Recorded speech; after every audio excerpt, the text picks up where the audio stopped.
Supreme কোর্টের রায় স্থগিত, তবুও পথে নেমে প্রতিবাদ শিলিগুড়ির পশুপ্রেমীদের। দিল্লির রাস্তাঘাট থেকে 8 থেকে 10 লক্ষ পথ কুকুর সরানোর সুপ্রিম কোর্টের নির্দেশ ঘিরে দেশ জুড়ে শুরু হয়েছে প্রবল প্রতিক্রিয়া। যদিও আদালত আপাতত সেই রায় স্থগিত রেখেছে, তবুও প্রতিবাদ অব্যাহত রেখেছেন পশুপ্রেমীরা। রবিবার শিলিগুড়িতেও নো ডগ নো ভোট স্লোগানকে সামনে রেখে মিছিলে সামিল হন শহরের পশুপ্রেমীরা। বাঘাযতীন ময়দান থেকে মিছিল শুরু হয়ে শেষ হয় শহরের প্রাণকেন্দ্র হাসমি চকে।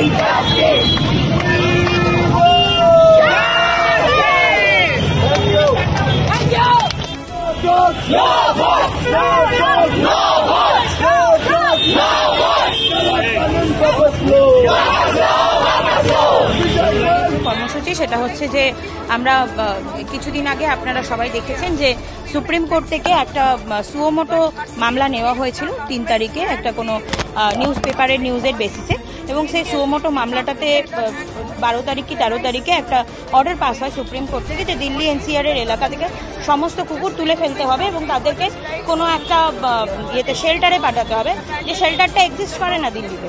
দিল্লি গভর্নমেন্টের আন্ডারে কোনো শেল্টার অ্যাজ কোনো শেল্টার নেই যে শেল্টারে এই এতগুলো 8 থেকে 10 লাখ কুকুরকে পাঠানো যাবে। সুতরাং এই যে 8 থেকে 10 লাখ কুকুর এদেরকে কোথায় পাঠানো হবে, কোন শেল্টারে? যেই গভর্নমেন্ট একটা ভ্যাকসিন করতে পারেনি সেই গভর্নমেন্ট কি করে 8 থেকে 10 লাখ সে কুকুরকে শেল্টারে পাঠাবে, তাদেরকে খাওয়াবে, তাদেরকে রাখবে? এটা কি করে পসিবল? তো এটা খুব ইজিলি বোঝা যায় যে এটা অ্যাকচুয়ালি কোনো শেল্টারে পাঠাইয়ে তাদেরকে রাখা নয়, এটা একটা মাস কিলিংয়ের একটা মানে পরিকল্পনা। সেই জন্য আমরা সমস্ত ভারতবর্ষ কেন সমস্ত ইন্ডিয়ার থেকে এটা ধিক্কার জানাই, এটা প্রতিবাদ জানাই। এবং আমাদের প্রতিবাদে প্রোটেস্টে যেদিন থেকে অর্ডারটা বেরিয়েছে সেদিন থেকে বিশালভাবে প্রোটেস্ট হয়েছে পুরো ভারতবর্ষে, বাইরে থেকেও ওভারসিজ কান্ট্রিজ থেকেও আমরা সাপোর্ট পেয়েছি। এবং তার ফলে সুপ্রিম কোর্ট এই অর্ডারটার মধ্যে কিন্তু স্থগিতাদেশ লাগাতে বাধ্য হয়েছে এবং আমরা চাইছি আগামী দিনে যাতে এই অর্ডারটাকে রিভাইজ করা হয় এবং এই অর্ডারটাকে চেঞ্জ করা হয়। এবিসি রুল যেটা আছে সেই এবিসি রুলটাকে যেন প্রপারলি ইমপ্লিমেন্ট করা হয়, কারণ আজকে কুকুরের পপুলেশন এত, কুকুর যদি কারোর পিছনে দৌড়াচ্ছে কামড়াচ্ছে সেটার দায়ভার কিন্তু কুকুরের নয়, এটা গভর্নমেন্ট, যে কোনো গভর্নমেন্টের ফেলিয়ার যে কুকুরের পপুলেশন এত। কুকুর নিশ্চয়ই হসপিটালে গিয়ে নিজের স্টেরিলাইজেশন, নিজের অপারেশন নিজে করিয়ে আনবে না, খুব কমন ব্যাপার যে তাকে সেটা গভর্নমেন্টকে করাতে হবে। তো গভর্নমেন্টকে উদ্যোগ নিয়ে এটা করাতে হবে, এটাই আমাদের দাবি।